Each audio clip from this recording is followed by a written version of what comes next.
Also in the 70s, roughly 2 years after the first Star Wars movie, Ridley Scott, an English filmmaker, he wanted to make a science fiction movie. Science fiction was, of course, the stuff to do then, at the end of the 70s. But he had a more pessimistic view on the universe and what we could encounter over there. And he made the film Alien. And Alien is not so much a science fiction movie as it is a horror movie.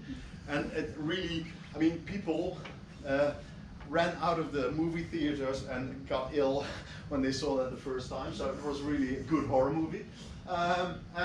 In that movie there's a creature called, the alien is called the xenomorph. A xenomorph basically means strange shape. Then we get stuff like this. The beach is back. Now wait for it. If you have never seen this, the moment you see this, you go, okay, before you think, oh, this creature, you have seen some of this creature before, and it's really terrifying. And then at that moment, when that sort of second jaw moves out, it's going, okay, now you lost me. This is ridiculous, right? But okay, the rest of the movie is nice. And then there's this scene from the first movie, and they sort of examine this creature that's connected to the alien. Oops.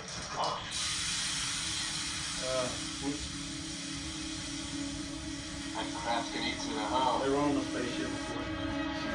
And, That thing's gonna eat through the goddamn hull. Come on! What's going on? This way.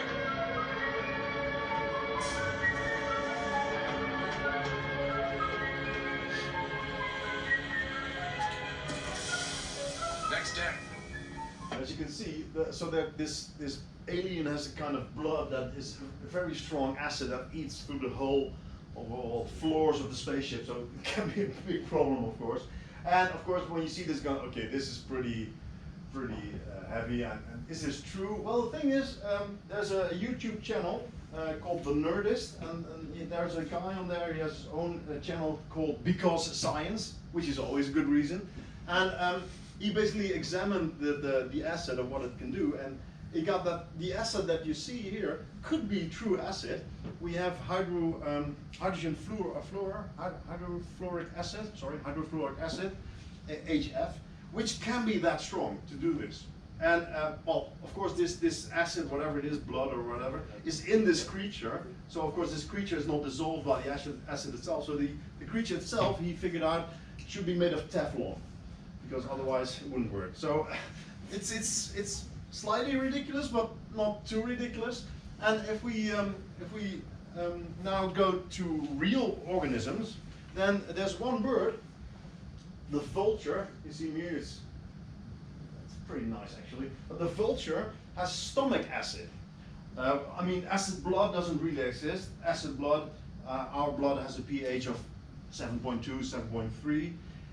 If it's really acid, you can go to 6.5 because there's a lot of carbon dioxide dissolved. But basically that's it. Real acid blood is not the case. But of course, stomach acid is real acid. In humans, might be a pH of 2, depends on what you've eaten, of course. But in vultures, it's a pH of 0. Now, some of you are chemists. You know, a difference of 2 in pH means a factor of 100. So the stomach acid of a vulture is 100 times as strong as our stomach acid. And basically, it's not made up. I mean, it has a reason. There's a reason that this vulture has this stomach acid of pH 0, because a vulture eats dead animals, rotting dead animals. There's still nutritional value in there, but of course also bacteria that will make you ill, kill you.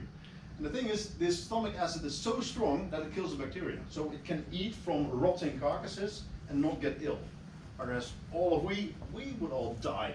And another thing, the great thing, is that his urine is also very acidic, and he basically pees on his legs, and it's dirty of course, but also clean, because it cleans all the bacteria that are on his legs, because he's standing with his legs in the carcass with all these disease bacteria and everything, and he cleans himself. And also he leaves the carcass clean for other animals. So there's a real proper biological function behind this. So it also, by the way, dissolves stones, which is always a good thing, of course. Now this is the stomach acid. Well, it could also be, with the alien, could also be kind of poison. So if we look at poisons, well, basically there are all kinds of poisons and poisonous animals. Of course, snakes, we know about snakes. But also the blue ring octopus has a nice oxygen, the pufferfish that blows up with all the needles, say. And they use tetrodotoxin, and basically most of these poisons, they stop your nerve system so that you can't move, and then they can eat you slowly. The sting of an Australian box jelly, you can see it here, usually kills within a few minutes. So basically, you're too late. There's no way you can survive that. You must be very fast. And apparently, the stonefish looks like a stone, is a fish. Don't stand on it. Apparently, it has the most painful sting known to mankind. And there was a Scottish comedian, which I really like, who made a part in his show about the stonefish. Look him up. I mean, you'll laugh till you cry, really. Billy Connolly. Oh, it's not much. Billy Connolly, the name is gone. But just Google him, Billy Connolly stonefish, you'll laugh, really. He has the story about how they would have measured this most painful sting. And it's really funny. But this is all about the poison, the acid, or the whatever it is in the alien. But in actual animals, there is this stuff. And by the way, this stonefish poison is poison that where morphine doesn't work. So in lots of pain, if you use morphine, you don't feel the pain. But there are also poisons where morphine doesn't work, so you're still in pain. So great things in nature, right? But of course, this other thing with the alien, the second beak, that was of course totally silly, right? No. There is a fish, the moray eel, that actually has this. Wait for it, all right? Most fish don't have, and perhaps all fish, but most fish don't have tongues. So what you're going to see here is not a tongue.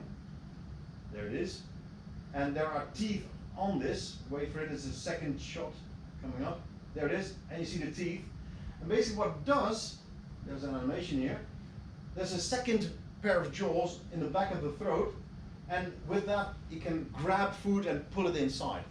We basically push our food into the back of our throat with our tongues. The fish doesn't have that, and this fish also lives in sort of tunnels, and then it sticks out, grabs you, and goes back, but it can't really, it doesn't have hands to push it in its mouth, right? But it uses a second pair of jaws. So, when I heard this, I think my wife told me this, she's big on fish. I mean, I got scared more because it actually exists, these types of animals. So, and the alien was still science fiction made up, right?